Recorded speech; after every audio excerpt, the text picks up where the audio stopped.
정광훈 목사님의 변호인으로서 조금 2시간 전에 정광훈 목사님 접경 과정에서 오늘 대회를 위해서 낭독해 주신 말씀을 제가 적어서 대신 낭독하도록 하겠습니다. 존경하는 국민 여러분, 오늘은 3.1절 대회를 하는 날입니다.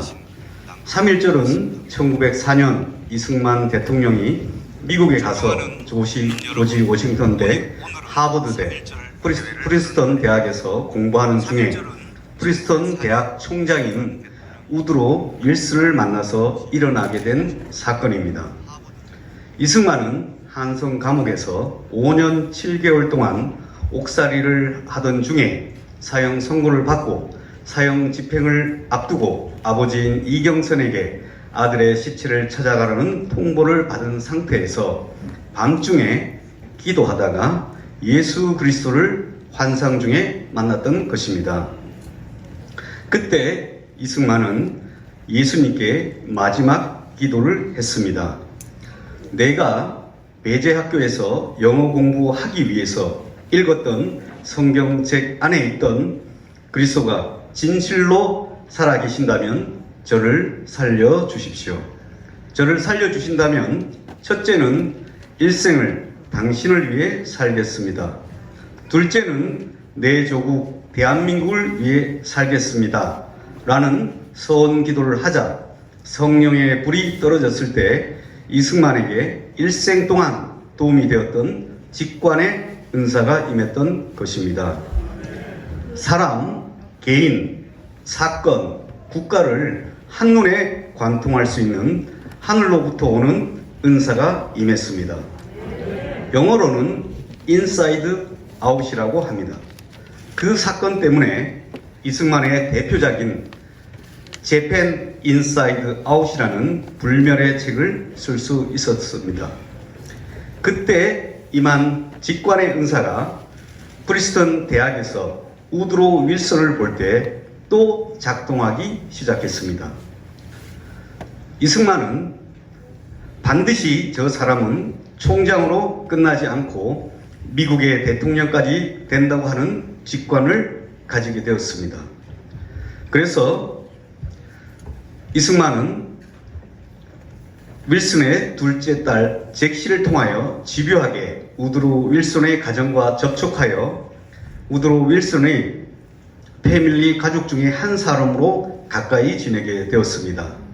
결국 이승만이 예견한 대로 우드로 윌슨은 뉴저지 주지사를 거쳐서 미국의 대통령이 되었고 제1차 세계대전을 통하여 다시는 전쟁이 없는 세상을 만들어야겠다고 하는 윌슨의 결의에 따라 모든 민족은 스스로 살 권리가 있다라고 하는 민족 자결주의를 외친 선언을 하려고 하는 의도를 알아차리고 그 기회를 한국의 독립의 기회로 삼기 위해서 3.1절을 일으킨 것입니다.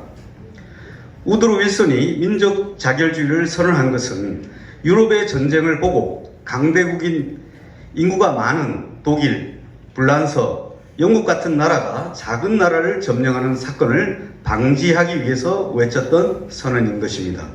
그때 이승만은 그 기회를 한국의 독립의 기회로 삼기 위하여 한성, 연해주, 만주, 동경 4대 독립단체에 지시하여 우드로 윌슨이 민족 자결 선언을 할 때 한국에서 대규모 저항운동을 일으키라고 지시를 해서 바로 일어난 사건이 1919년 3.1 독립운동이었던 것입니다.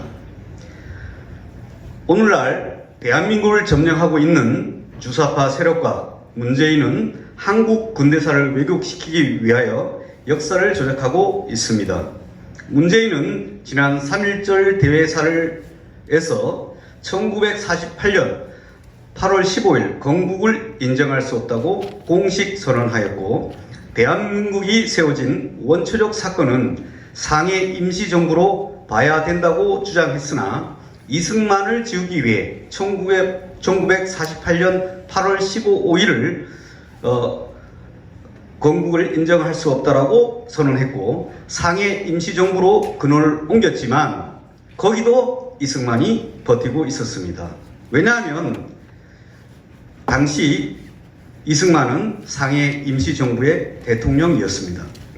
존경하는 국민 여러분, 문재인은 평양에 가서 평양 시민들에게 나는 남쪽 정부의 대표자로 왔다라고 선언한 것은 아직도 한반도에는 국가가 세워진 적이 없고 남쪽에는 남쪽 정부, 북쪽에는 북쪽 정부만이 세워졌다는 것을 말하기 위하여 했던 말인 것입니다.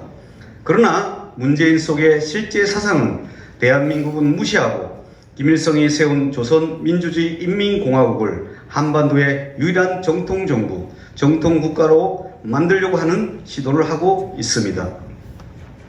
문재인은 평창 동계올림픽에서 내가 가장 존경하는 한국의 사상가는 신영복이라고 선언한 후부터 서독의 감첩 윤희상의 묘지에 부인을 보내 참배를 시키는가 하면 6.25의 3대 전범 김원봉을 국군 창설 유공자로 국민훈장을 추수하려 하다가 국민의 저항에 부딪혀 잠시 뒤로 미루고 있는 상태입니다.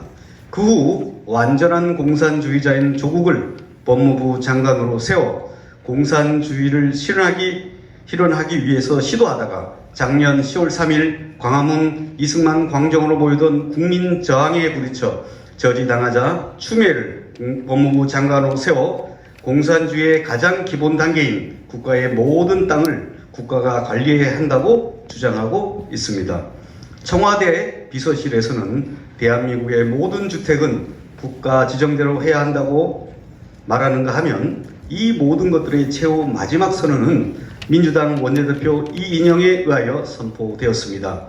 4.15 총선 후로 동일 노동, 동일 임금을 통해서 헌법을 평화헌법으로 개헌하고 사회주의 개헌을 하겠다고 공식 선언하였습니다.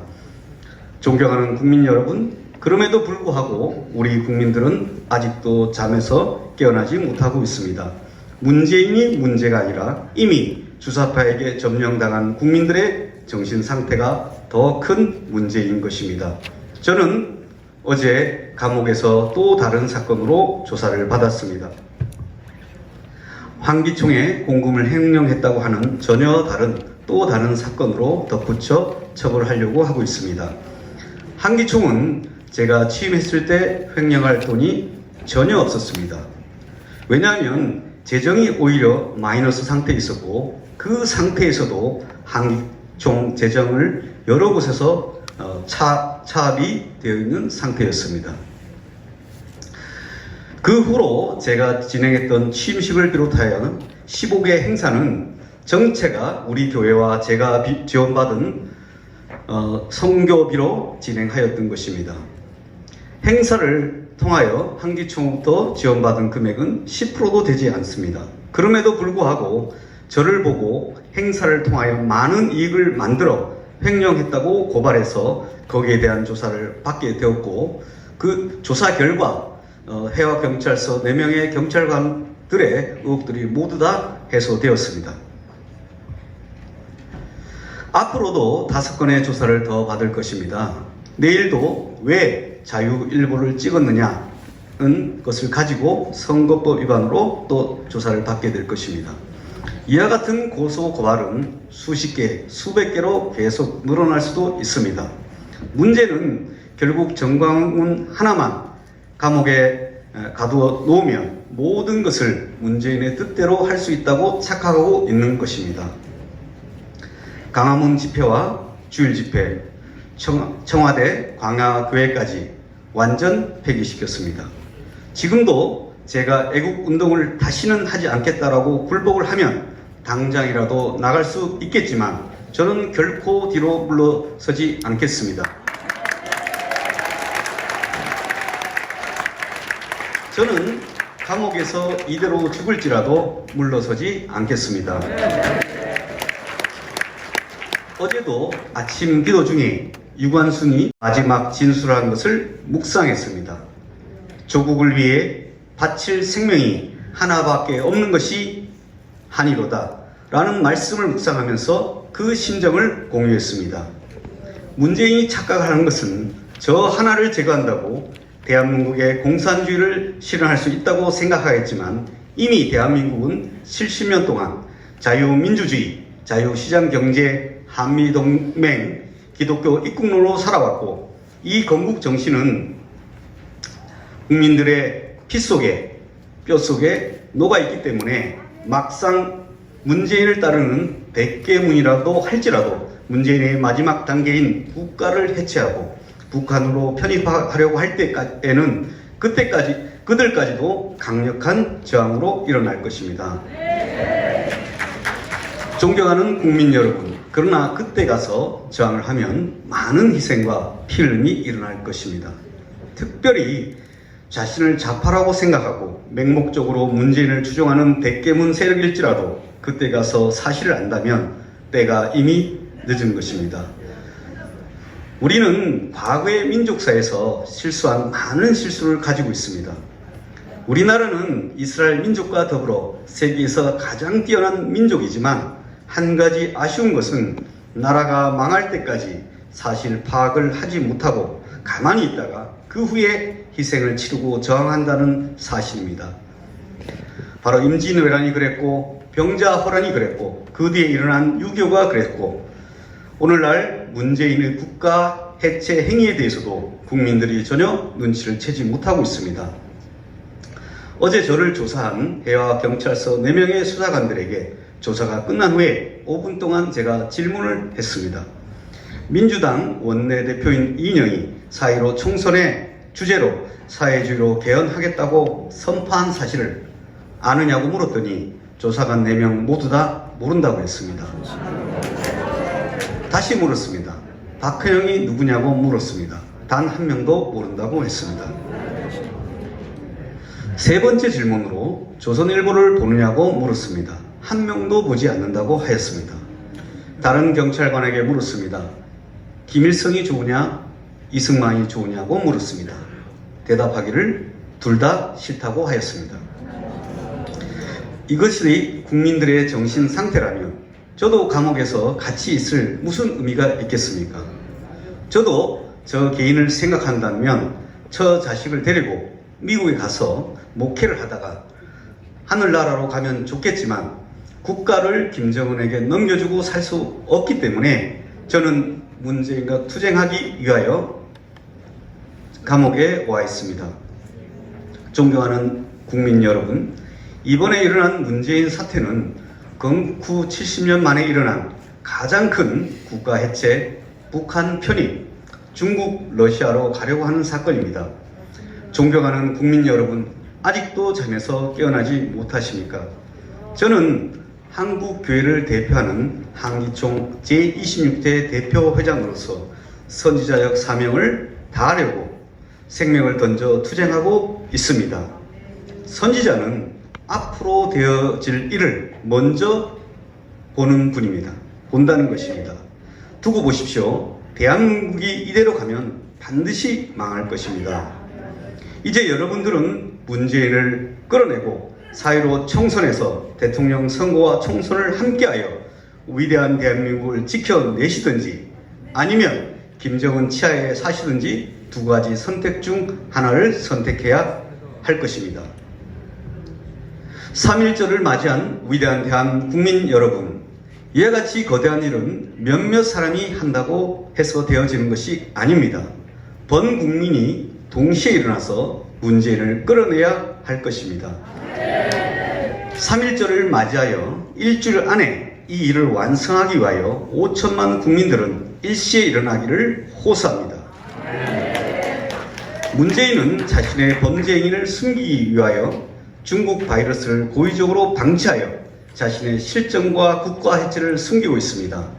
한국이 감염 환자가 중국을 추월했음에도 불구하고 예방 마스크를 중국에 300만 장을 500만 달러를 지원하고 한국에는 마스크가 없어서 난리가 났습니다. 저 사람이 대한민국의 대통령인지 간첩인지 구분해내야 할 것입니다. 중국 바이러스보다 더 무서운 것은 문재인 주사파 바이러스인 것입니다.